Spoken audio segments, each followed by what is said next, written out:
Hello and welcome back to my channel. एक बार फिर हम हाजिर हैं आपके सामने एक और बड़े इंटरेस्टिंग और एक नए वीडियो के साथ। और ये वीडियो भी क्लास 8 का ही है। क्लास 8 का chapter number 2 from NCERT from trade to territory. And I have divided this chapter into two separate parts because this chapter is very lengthy and it will take some time for you to understand. So मैंने इस chapter को दो बड़े convenient parts में divide किया है और हमारा वीडियो भी उन दो पार्ट्स में डिवाइडेड होगा। The first part is going to be from the year 1600 to 1757। ये वो साल है 1600 जब East India company, British East India company, जिसकी बात हम लोगों ने अपने पिछले लेक्चर में की थी, किस तरीके से वो इंडिया में आए थे, किस तरीके से उन्होंने हमारा कल्चर समझने की कोशिश की थी ताकि वो एक सही तरीके से ट्रेड और एक गवर्नेंस के सिस्टम को इस्टेब्लिश कर पाए। तो we are going to study the history of East India company from the year 1600 when they got charter from Queen of England to 1757। 1757 तक इसलिए क्योंकि ये बड़ा इंपॉर्टेंट साल है। 1757 में हुआ था बैटल ऑफ प्लासी, और बैटल ऑफ प्लासी के होने के बाद ब्रिटिश ईस्ट इंडिया कंपनी का भाग्य बिल्कुल बदल गया। भारत में जिस तरीके की सल्तनत और जिस तरीके का आप कह सकते हैं सिस्टम था गवर्नेंस का, वो कंप्लीटली चेंज हो गया and Britishers formally entered into our system.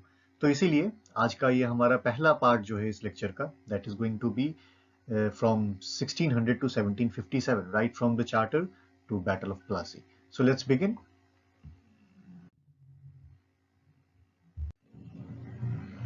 Now, before we start the chapter, ये जानना बड़ा जरूरी है कि आखिर ब्रिटिशर्स हमारी कंट्री में आके इतने डोमिनेंट कैसे हो गए। इतना ज्यादा ब्रिटिश डोमिनेंस हो जाना कोई आम बात नहीं थी and that was not a one day thing, एक दिन में नहीं होने वाली चीज थी।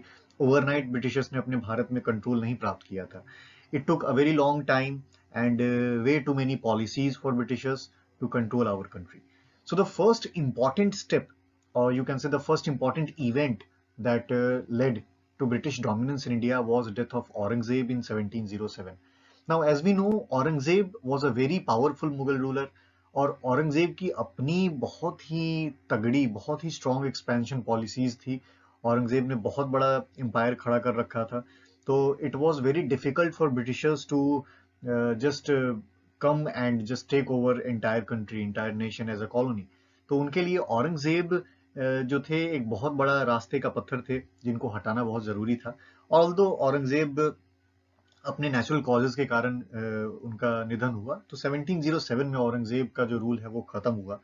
और उसके बाद का जो मुगल पीरियड है, that is called the late Mughal period, उसमें जो मुगल एम्परर्स आए वो बहुत वीक थे, बहुत वीक थे। और उनमें से कई सारे ऐसे एम्परर्स थे जो कि पपेट्स बन के रह गए अंग्रेजों के हाथ के। जैसी जैसी अंग्रेजी पॉलिसीज आती थी उनको अंग्रेजों ने अपने हिसाब से चलाया। The later Mughal emperors, the late Mughal emperors, as we can say, the last few Mughal emperors were the pensioners of Britishers. उनको अंग्रेजी सरकार पेंशन देती थी। So you can understand कि औरंगजेब के जाने के बाद जो मुगल एम्पायर था, इतना बड़ा मुगल एम्पायर किस तरीके से धराशायी हो गया। और टूटने के बाद वो मराठास के हाथ से हारे, उन्होंने अंग्रेजों के सामने घुटने टेक दिए। तो ऐसे करके जो उतनी बड़ी सल्तनत थी वो फाइनली एक समय ऐसा आया जब वो दिल्ली में ही अपने किले में ही कॉन्सेंट्रेट होके रह गए। और बहादुर शाह जफर सेकंड जो कि लास्ट मुगल रूलर थे जिनकी डेथ 1858 में हुई थी, वो बहुत ही बुरी हालत में, बुरी स्थिति में उनकी डेथ हुई। तो जो मुगल एम्पायर्स थे उनका समय, जो उनका डाउनफॉल था, वो शुरू हो गया औरंगजेब के जाने के बाद। तीसरा जो सबसे इंपॉर्टेंट फैक्टर था वो अंग्रेजों की अपनी expansionist policies. No, we must acknowledge कि ब्रिटिशर्स जो थे they were very master planners. बहुत अच्छी प्लानिंग होती थी उनकी। किसी भी काम को करने से पहले वो अपनी स्ट्रेंथ्स और वीकनेसेस को बहुत अच्छे एनालाइज करते थे। वो जानते थे कि कौन से रिस्क लेने पर उनको फायदा होगा और किस जगह पर रिस्क न लेके थोड़ी डिप्लोमेसी से काम चलाई जा सकती है। So this was a very important factor that that helped Britishers make their way in India। और उन्होंने, क्योंकि इंडिया एक बड़ा ही डाइवर्स कंट्री था, अलग अलग टाइप के सल्तनत थे, अलग अलग तरीके की गवर्नमेंट और अलग अलग तरीके के किंग्स थे।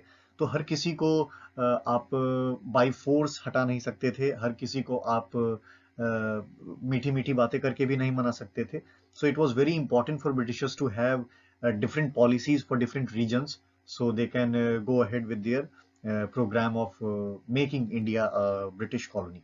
तो ये 3 फैक्टर्स थे जो कि बड़े इंपॉर्टेंट थे, जिसके कारण अंग्रेजों ने भारत में अपना आधिपत्य स्थापित किया। अब आगे देखते हैं कि कहां से ये कहानी शुरू हुई। Now, the story of English East India Company starts in year 1600. Although मैं इंग्लिश ईस्ट इंडिया कंपनी इसलिए कह रहा हूँ क्योंकि जब ईस्ट इंडिया कंपनी भारत आई, तो क्योंकि ईस्ट इंडिया कंपनी जो है वो एक ट्रेड यूनियन की कंपनी थी, अलग अलग कंट्रीज ने साथ में ट्रेड यूनियन एस्टेब्लिश किए थे, और ईस्ट इंडिया कंपनी लगभग लगभग सारी कंट्रीज में था जो उस यूनियन के मेंबर थे। So you can see French East India company, Portuguese East India company, Dutch East India company, and then came Britishers who had their own East India Company. So, that time East India Company was a very private company, and that was quite similar to today's Microsoft and Infosys. जिस तरीके की ये private companies हैं, आप आज रिलायंस को देखते हो, आज आप अडानी को और टाटाज को देखते हो, जिस तरीके की इनकी कंपनीज हैं, इन्होंने अलग अलग सेक्टर में इन्वेस्ट कर रखा है। तो हमारी ईस्ट इंडिया कंपनी का भी अलग अलग सेक्टर में इन्वेस्टमेंट था। Their major work was the import and export of textiles. Cotton textile में इनका मेजर इम्पोर्ट था। तो ईस्ट इंडिया कंपनी ब्रिटेन में इस्टेब्लिश्ड हुई थी, और ब्रिटेन से उन्होंने वहां की रानी एलिजाबेथ फर्स्ट से एक चार्टर साइन कराया, और उस चार्टर में उन्होंने ये मेंशन कराया कि ईस्ट इंडिया कंपनी जो है वो इकलौती ऐसी ब्रिटिश कंपनी होगी जिसको ईस्ट के साथ ट्रेड करने का सोल राइट होगा, यानी कि दूसरी और कोई इंग्लिश कंपनी भारत में आकर या भारत के इंडियन सब कॉन्टिनेंट में आकर ट्रेड नहीं कर सकती थी। So this was the starting of the monopoly of East India company. So, by acquiring this charter, East India Company came to India. Now, the problem with East India Company was that it was not the only foreigner that had come to India. तो अभी वो हम आगे देखने वाले हैं कि किस तरीके से दूसरी अलग अलग ईस्ट इंडिया कंपनीज के साथ हमारी ब्रिटिश ईस्ट इंडिया कंपनी का युद्ध हुआ, और जो वो टर्बुलेंस देखने को मिला था कुछ समय के लिए। नाउ, ईस्ट इंडिया कंपनी जिस तरीके की ट्रेडिंग करती थी उसको आज इकोनॉमिस्ट मर्केंटाइल ट्रेडिंग के नाम से जानते हैं। अब मर्केंटाइल ट्रेडिंग क्या है उसके बारे में आगे देखते हैं। Now, when we talk about mercantile trading, it is a type of trade system in which a business enterprise makes profit through trade by buying goods at cheap rate and selling at high price. अब ये जो है हमारे आज के market से बहुत मिलता जुलता है। In fact, if you ask any businessman how is he making profit by selling something, so it is quite obvious कि वो चीज़ों को थोक रेट से, you can say wholesale rate पे सस्ते दामों में खरीदता है, and then sells the same product without changing anything on a much higher rate to earn the profit. And that difference between the cost price and the selling price is called the profit of today's trade system. तो ये जो mercantile trade system है, ये east India company उसी system के साथ भारत आई थी। वो भारत से सस्ते दामों पे टेक्सटाइल्स, स्पाइसेस और ऐसी बहुत सारी चीजें खरीदती थी। गोल्ड यहाँ से एक्सपोर्ट होता था, मसाले एक्सपोर्ट होते थे, कॉटन एक्सपोर्ट होता था, सिल्क एक्सपोर्ट होता था, जिसकी डिमांड यूरोप में बहुत ज्यादा थी, और यहाँ से सस्ते दामों में ईस्ट इंडिया कंपनी लेके जाती थी और यूरोप में काफी हाई प्राइजेस में बेचती थी। It is much related to capitalism that finds its root to South America where slavery was in full bloom under Spanish and Portuguese regimes. अब इसके ये समझने के लिए थोड़ा सा डीप पढ़ना पड़ेगा आपको। साउथ अमेरिका की थोड़ी हिस्ट्री आपको याद होनी चाहिए। साउथ अमेरिका में भी सिमिलर सीन था जब वहां पे स्पेनिश लोगों ने और पोर्टुगीज लोगों ने अलग अलग सिविलाइजेशंस को खत्म कर दिए थे, और जब वो साउथ अमेरिका और नॉर्थ अमेरिका की खोज की थी कोलंबस ने, तो उसके बाद काफी ज्यादा स्लेवरी साउथ अमेरिका में बढ़ी थी। अफ्रीका से, ईस्ट अफ्रीकन पार्ट से स्लेव्स मंगाए जाते थे, और सिस्टम कुछ काफी मिलता जुलता होता था कि वहां पे प्लांटेशंस में पोटैटोज ग्रो कराए जाते थे, और कई सारी चीजों की खेती होती थी, और उन चीजों को दूसरे कॉन्टिनेंट्स में बेचा जाता था। तो that is where the capitalist society and the capitalist system of trade started. Capitalist means पूंजीवादी, मतलब आप पैसों पे ज्यादा फोकस करते हो। You do not focus on the quality और do not focus on the moral value of the market, you just focus on the profits. तो कैपिटलिज्म जो है वो उसका ही देन है कि ईस्ट इंडिया कंपनी तकरीबन 200-300 साल बाद इस तरीके का ट्रेड यूनियन बना और अलग अलग कंट्रीज में कॉलोनीज सेटअप करना शुरू किया। तो मर्केंटाइल ट्रेड जो है, it provides free market to compete with other buyers और सेलर्स। मर्केंटाइल ट्रेड का एक बेनिफिट ये है कि वो एक फ्री मार्केट देता है for both buyers and sellers. अब आप हो सकता है कि किसी मार्केट में कोई सामान आपको 10 रुपए ज्यादा महंगा मिलता हो, लेकिन if you go to some other shop और you visit 2-3 shops, you will find that same product for much little cost तो आप कह सकते हो कि वो चीज़ आपको 10, 20, 30 रुपए सस्ती मिल जाए। तो it provides you a free market. अलग अलग कॉम्पिटिटर्स होते हैं, अलग अलग दुकानदार होते हैं, और हर दुकानदार चाहता है कि वो बगल वाले से ज़्यादा प्रॉफिट कमाए। तो होता है कि वो थोड़ा सा अपने प्राइजेस में फ्लेक्सिबिलिटी लेके आते हैं। So that is a gift of mercantile trading, that can be seen everywhere in today. So let's move ahead. Now as I said earlier कि अंग्रेज जब भारत पहुंचे तो उनको, क्योंकि वो इंग्लैंड से तो चार्टर लेके आए थे, इसलिए कोई दूसरी इंग्लिश कंपनी भारत नहीं आ सकती थी। But there were different colonies that were already established in India, जिसमें सबसे पहले पोर्टुगीज आए थे। वास्को ड गामा भारत आए थे 1498 में। You can see the date clearly mentioned here. 1498 में वास्को ड गामा भारत आए। और जब वो भारत आए तो उन्होंने भारत में आके देखा कि ये बड़ा ही रिच और डाइवर्स कंट्री है। स्पाइसेस हैं, ऐसी ऐसी स्पाइसेस से उनको इंट्रोडक्शन हुआ जो अपने फूड में वो यूज नहीं करते थे। He came to know about the fine quality of silk and cotton that is grown in India. तो वास्को डगामा यहाँ की खबर और यहाँ के सामान लेके पोर्टुगल वापस लौटे, और जब वो वहाँ गए तो जो दूसरे ट्रेडर्स थे उनको बड़ा इंटरेस्ट आया। उन्होंने इस ट्रेड रूट से फिर व्यापार शुरू कर दिया। एज वी नो कि भारत जो है वो सिल्क रूट में आता है। जैसा कि अभी पिछले स्लाइड में हमने देखा था, एक मैप दिया हुआ था जिसमें इंडिया से अलग अलग पोर्ट्स के लिए चाइना के कैंटन पोर्ट और ये यूरोप की तरफ भी कई सारे ऐसे ट्रेड रूट्स जाते हैं। तो भारत सिल्क रूट का एक बड़ा प्रोमिनेंट स्टॉपेज था। तो यहाँ से काफी सारी चीजें जो है वो एक्सपोर्ट की जाती थी। So keep it in mind, Portuguese were the first Europeans to come in India. सबसे पहले यूरोपियंस भारत में पोर्टुगीज आए थे। पोर्टुगीज के बाद डच आए, डच के बाद फ्रेंच, और सबसे अंत में ब्रिटिशर्स आए। तो ब्रिटिशर्स जब तक भारत पहुंचे, around 1612 was the year when Thomas Roe and William Hawkins came to Jahangir's court and they asked for permission. तो 1600 समथिंग में जब अंग्रेज भारत आए तो उन्होंने देखा कि यहाँ पे ऑलरेडी बहुत सारी कॉलोनीज हैं, बहुत सारी अलग अलग नेशनैलिटीज हैं जो यहाँ पे ट्रेड कर रही हैं। तो उनके लिए सबसे बड़ा चैलेंज ये था कि आखिर उनको इस ट्रेड मार्केट से कैसे हटाया जाए, because India was a very potential trade market. काफी ज्यादा कुछ मिल सकता था अंग्रेजों को यहाँ से। और प्रॉब्लम ये था कि ऑलरेडी यहाँ पे फ्रेंच और डच और पोर्टुगीज ने अपना अपना जो है इस्टेब्लिश कर लिया था फैक्ट्री। यहाँ से वो सामान वापस लेके जा रहे थे अपनी कंट्री। तो ब्रिटिशर्स को एक कंपटीशन यूरोपियन मार्केट्स में भी पोर्टुगीज और फ्रेंच लोगों से मिल रहा था। तो उनको वो कंपटीशन भी खत्म करना था और उनको रास्ते से हटा के भारत में कंप्लीटली अपने आप को सेटल करना था। तो ये एक बड़ा चैलेंज था ईस्ट इंडिया कंपनी के लिए, एक बड़ा चैलेंज था। और अब हर कंपनी को एक ही तरीके की रिसोर्सेज भी चाहिए होती थी, चाहे वो ब्रिटिश ईस्ट इंडिया कंपनी हो, चाहे वो पोर्टुगीज हो। हर कंपनी सेम चीजों में ट्रेड करती थी। वो कॉटन होता था, स्पाइसेस होते थे, सिल्क होता था, गोल्ड होता था, है ना, यहाँ के एम्ब्रॉयडर्ड क्लोथ्स होते थे। तो ऑलरेडी जब एक कंपनी उसको लेके यूरोप में ट्रेड कर रही है, तो जब दूसरी कोई कंपनी उसको लेके जाती थी तो उसको यूरोपियन मार्केट्स में बहुत दिक्कत होती थी। So this was a major cause why East India Company decided to adopt some policies to rule in India. तो वो policies कैसे उन्होंने लागू की और कैसे प्लान किया, वो आगे देखते हैं। No, it was quite evident कि अंग्रेजों को यहाँ बड़ी दिक्कत होने वाली थी, क्योंकि ऑलरेडी बहुत सारी कॉलोनीज थी। तो उनका जो इंट्रूजन था, जिस तरीके से उन्होंने भारत में सेंध लगाई, दैट वाज नॉट हैपहजार्ड। उन्होंने एक बार में अटैक नहीं किया, उन्होंने बहुत दिमाग लगाया, बहुत केयरफुल इंट्रूजन था। इनिशियली उन्होंने एक फैक्ट्री सेटअप की हुगली नदी के किनारे। Now Hooghly Nadi is in West Bengal, so Bengal was the first place where Britishers decided to set up their factory, क्योंकि वहाँ उनको सस्ती जमीन मिल गई और नदी के किनारे थी। तो उन्होंने सोचा कि यहाँ से हम अपनी ट्रेड एक्टिविटीज को, वो पोर्ट एरिया था तो ट्रेड एक्टिविटीज को वहां से चला सकते थे। उन्होंने फैक्टर्स रखे जो ब्रिटिश ऑफिशियल्स होते थे, ट्रेड को रेगुलेट करते थे। उन्होंने वेयर हाउसेस बनाए जहां उनके सामान स्टोर हो सकते थे, ऑफिसेस बनाए।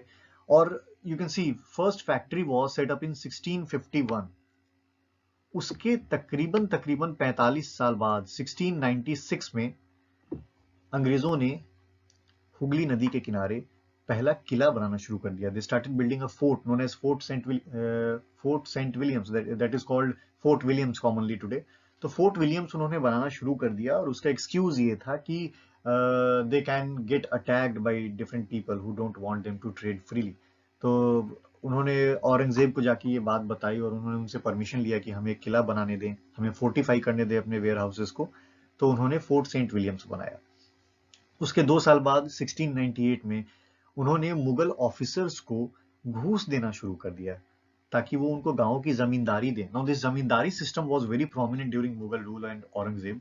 जमींदार हुआ करते थे गांवों के और वो जमींदार टैक्सेस पे करते थे राजा को।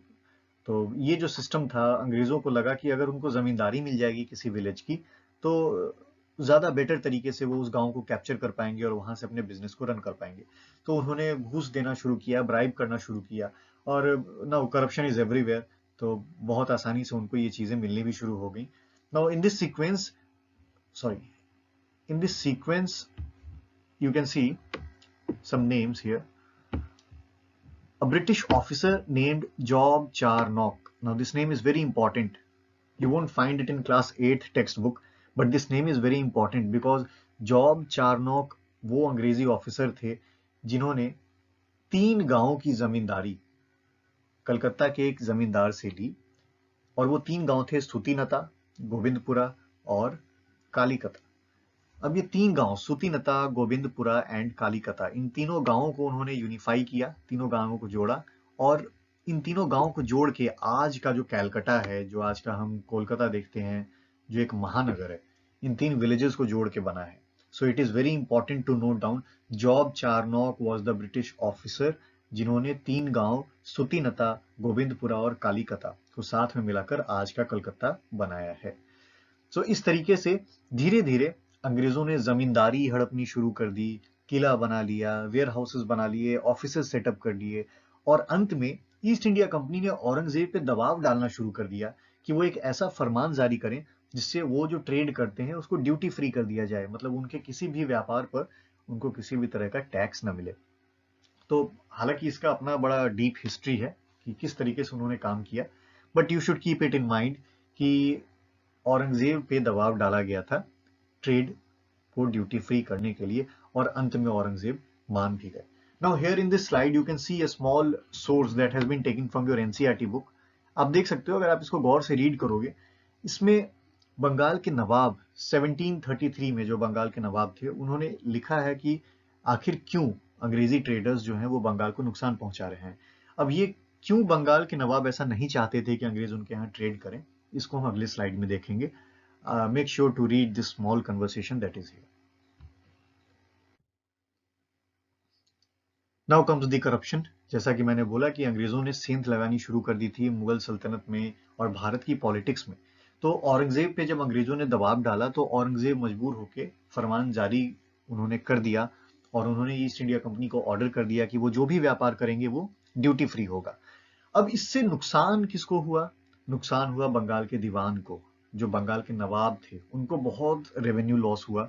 जो उनका मेन रेवेन्यू का सोर्स था वो ट्रेड था, और जब ईस्ट इंडिया कंपनी एक मेजर ट्रेडर थी, सबसे बड़े ट्रेडर्स थे उनके एरिया के, तो जब उनसे टैक्स मिलना बंद हो गया तो बंगाल को बड़ा नुकसान होने लगा उनके रेवेन्यू में। और उसके बाद क्या हुआ? सिर्फ ईस्ट इंडिया कंपनी ने ही रेवेन्यू देना बंद नहीं कर दिया, ईस्ट इंडिया कंपनी के जो ऑफिसर्स थे वो भी अपने प्राइवेट ट्रेड्स किया करते थे। अंदर ही अंदर वो भी अपने प्राइवेट सामान को इधर से उधर इंपोर्ट और एक्सपोर्ट कराया करते थे, और टैक्सेस देने से मना कर देते थे। ऑल्दो बाय द फरमान उनको टैक्सेस देना था, लेकिन उन्होंने टैक्सेस देने से मना कर दिया। और उसके बाद बंगाल में दिक्कत होनी शुरू हो गई। बंगाल के जो उस समय नवाब थे मुर्शीद कुली खान, वो बड़े गुस्सा हुए इस बात से, बहुत फ्यूरियस हुए, और उन्होंने डिसाइड किया कि उनको थोड़ा सा टाइट मेजर लेना पड़ेगा। तो अंग्रेजों पे उन्होंने कड़ी कार्रवाई की और उन्होंने अंग्रेजों को किसी भी तरह का लीवे देने से मना कर दिया। उन्होंने बोला कि नहीं, आपको अब कोई लेवरेज नहीं मिल सकता है, you will have to pay taxes and you will have to pay all the duties and homage for respect to me. तो अब उसके बाद क्या हुआ अगले स्लाइड में। Now we are going to read the post-Aurangzeb Bengal. Now this is the Bengal after 1707 when Aurangzeb has passed away, और मुगल सल्तनत की गद्दी पे ऐसे राजा बैठे हैं, ऐसे सुल्तान बैठे हैं जो कमजोर हैं और जिनसे संभाल नहीं हो पा रहा है उतना बड़ा मुगल सल्तनत। तो मुर्शीद कुली खान की भी डेथ हुई, और मुर्शीद कुली खान के बाद आए अली वर्दी खान, और उन्होंने बहुत ही फुल मेजर्स लिए अंग्रेजों के खिलाफ, बहुत ही टाइट रूल्स बनाए। उन्होंने किसी भी तरह के कंसेशन को देने से मना कर दिया। ट्रिब्यूट्स डिमांड की। उन्होंने बोला कि अगर मेरे इधर रह के तुमको ट्रेड करना है तो तुमको मुझे पैसे देने पड़ेंगे।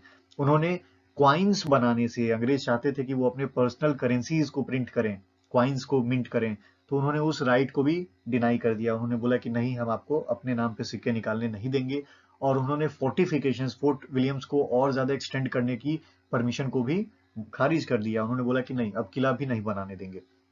तो इतना सब कुछ मना करने के बाद अंग्रेजों में और बंगाल के नवाब में, इन दोनों के बीच में एक गैप आ गया, और वो जो एक कन्फ्लिक्ट सा पैदा हो गया, दैट वाज वेरी हिस्टोरिकल। और इस बंगाल के नवाब और अंग्रेजों के बीच के कन्फ्लिक्ट के कारण ही ईस्ट इंडिया कंपनी भारत में सेटअप हो पाया। अलीवर्दी खान के डेथ के बाद 1756 में अलीवर्दी खान की डेथ हुई। नवाब सिराज उद दौला गद्दी पे बैठे, और उन्होंने भी उसी तरीके की पॉलिसीज अपनाई जो अलीवर्दी खान ने उनको सजेस्ट की थी। और सिराज उद दौला के पॉलिसीज अपनाने के कारण हुआ प्लासी का युद्ध, battle of Plassey. That was a very important battle that changed the course of Indian history. So next we are going to read about Battle of Plassey and why it happened. Now, Battle of Plassey happened in 1757. This is very important. You should note the date. 1757. 1757 is the year when Battle of Plassey was held. Now, the reason for Battle of Plassey was one of the incident that was caused by Siraj. Sirajuddaula अपने 30,000 सैनिकों के साथ कासिम बाजार की अंग्रेजी factory में जाते हैं, वहां के ऑफिसर्स को पकड़ते हैं और उनको एक छोटे से वेयर हाउस में बंद कर देते हैं। That warehouse is a very small room, बहुत ही क्रैम्ड सा रूम है। और वहां पे जब 150-200 अंग्रेजी सैनिक एक कमरे में बंद हो गए, तो उनमें से कई सारे सफोकेशन के कारण मर गए। इस ट्रेजेडी को, इस इंसिडेंट को अंग्रेज ब्लैक होल ट्रेजेडी के नाम से लिखते हैं इतिहास में। सो ये ध्यान रखिएगा कि ब्लैक होल ट्रेजेडी क्या थी। सिराजुद्दौला ने कुछ अंग्रेजी अफसर को एक वेयर हाउस के छोटे से कमरे में बंद कर दिया, और जिसके कारण कई सारे अफसर्स की डेथ हो गई। इस चीज को ब्लैक होल ट्रेजेडी के नाम से जाना गया।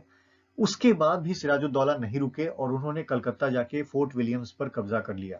जब अंग्रेजों का किला छीन लिया गया, तो Robert Clive, now this man comes to the figure, Robert Clive is a very important figure in Indian history. बहुत ही इंपॉर्टेंट है इस फेज में रॉबर्ट क्लाइव। रॉबर्ट क्लाइव को अंग्रेजों ने रेस्क्यू करने के लिए भेजा, और रॉबर्ट क्लाइव और सिराजुद्दौला प्लासी में आमने सामने एक दूसरे के साथ लड़ते हुए पाए गए, और इन दोनों के युद्ध को हम नाम देते हैं battle of Plassey. Battle of Plassey में सिराजुद्दौला हार गए, और अंग्रेजों की पहली मेजर विक्ट्री थी बैटल ऑफ प्लासी, जिसमें अंग्रेजों ने जीत प्राप्त की और उन्होंने अपने पांव भारत में मजबूती से जमा दिए। ऑल्दो बैटल ऑफ प्लासी के बाद जो ईस्ट इंडिया कंपनी की पॉलिसीज थे, उस पर अंग्रेजों ने भी कई सवाल उठाए, लेकिन भाई जीत तो जीत होती है, और अंग्रेजों ने वो जीत प्राप्त कर ली थी। और अब समय आ गया था कि ईस्ट इंडिया कंपनी ट्रेडर्स से रूलर्स की तरफ आगे बढ़ गए। Now, the most important question is how Britishers won Plassey. अंग्रेज एक छोटी सी फैक्ट्री के ओनर्स थे, कुछ चंद मुट्ठी भर लोग रहे होंगे, चंद मुट्ठी भर सैनिक थे जो उस फोर्ट विलियम्स के गैरिसन के आसपास तैनात रहते थे, और सिराजुद्दौला की 30,000 सैनिकों की आर्मी को अंग्रेजों ने हराया। तो उसका मेन कारण क्या था, वो देखते हैं।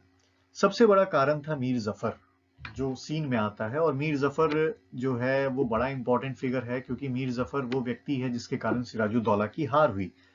मीर जफर सिराजुद्दौला के कमांडर थे और बड़े भरोसेमंद थे, लेकिन जब प्लासी का युद्ध हुआ तो उन्होंने अपनी सेना को आगे जाने से मना कर दिया, और जिसके कारण सिराजुद्दौला को मदद नहीं मिली युद्ध में, और सिराजुद्दौला हार गए। उसका कारण ये था कि मीर जफर को अंग्रेजों ने ब्राइब किया था, उनको घूस दिया था, और ये लालच दिया था कि सिराजुद्दौला के हारने के बाद आपको नवाब की गद्दी पर बैठाया जाएगा। अब सिराजुद्दौला तो हार गए, और प्रॉमिस के अनुसार अंग्रेजों ने मीर जफर को बंगाल की गद्दी पर नवाब बन के बैठा दिया। कुछ और भी लोग थे जो कि इस चीज में अंग्रेजों को सपोर्ट कर रहे थे, जो बैंकर्स थे और जो लोकल मर्चेंट्स थे, अमीर व्यापारी, धन्ना सेठ, जगत सेठ, और ऐसे कई सारे सेठ थे जो काफी पैसे वाले जमींदार थे। तो उनको भी अंग्रेजों ने ये लालच पकड़ाया कि आपको भी लैंड ग्रांट्स देंगे, दीवानी देंगे, गांव का आधिपत्य देंगे, तो अगर आप हमें जीतने में मदद करेंगे तो आपको भी ट्रेड में बहुत फायदा होगा, क्योंकि हम यहाँ के ट्रेडर्स हैं, और हम जिस तरीके से ड्यूटी फ्री ट्रेड कर रहे हैं, तो आपको भी बहुत सारे टैक्सेस से बचने का मौका मिल जाएगा। तो जो पैसे वाला वर्ग था बंगाल का, जिसमें बड़े बड़े सेठ और बड़े बड़े जमींदार आते थे, उन्होंने भी सिराजुद्दौला को बैक नहीं किया और अंग्रेजों की हेल्प की, जिसके कारण अंग्रेज प्लासी का युद्ध जीत पाए।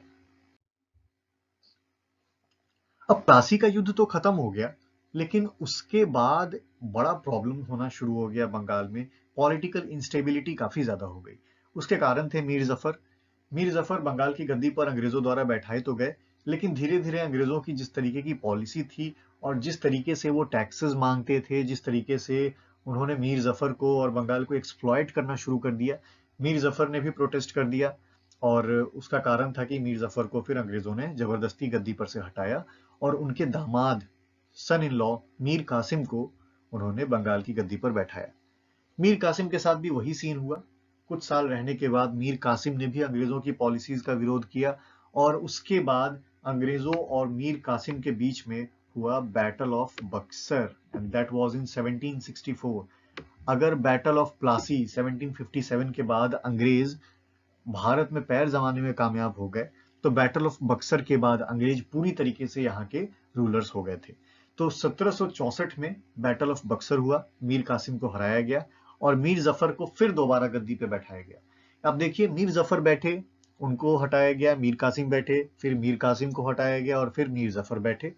लेकिन एक साल बाद 1765 में मीर जफर की डेथ हो गई और उसके बाद अंग्रेजों को ऐसा लगा कि अब बंगाल में किसी भी नवाब की जरूरत नहीं है, अब बंगाल की दीवानी और वहां की नवाबी हमें लेनी होगी।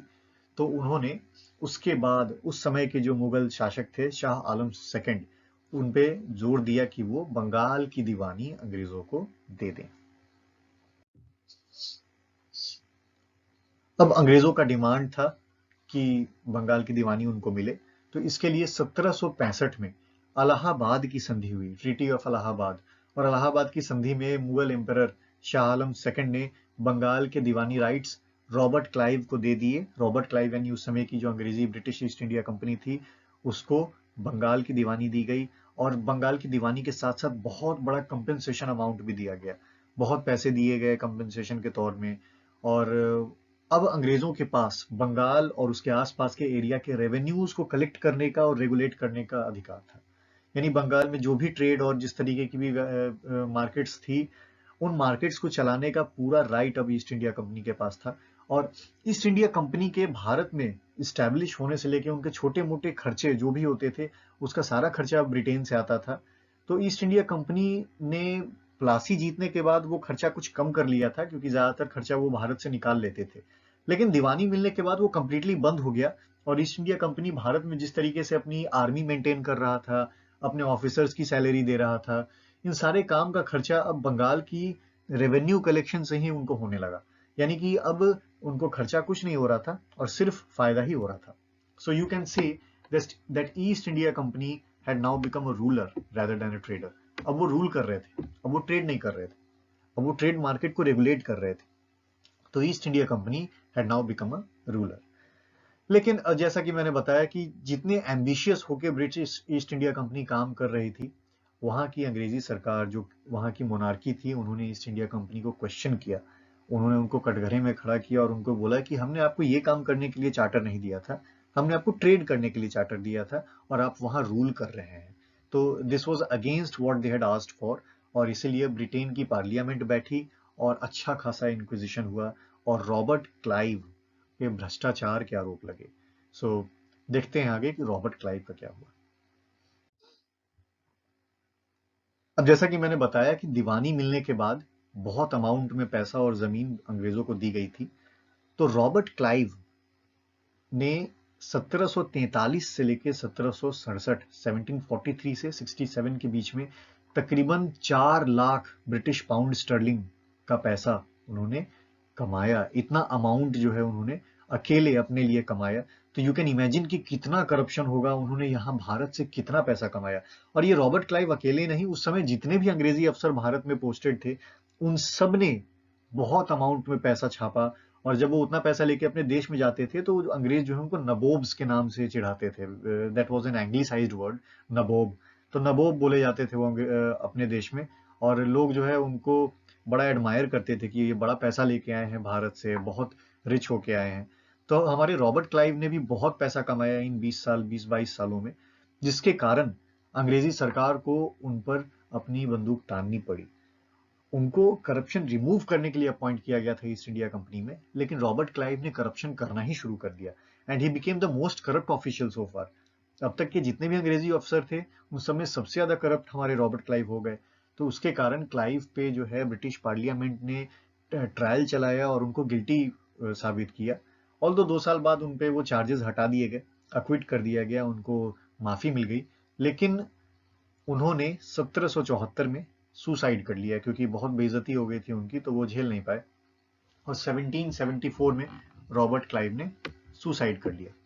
तो यहां तक from 1600 to 1757 battle of Plassey and from 1757 to we moved ahead to 1774 Robert Clive की कहानी का अंत हुआ।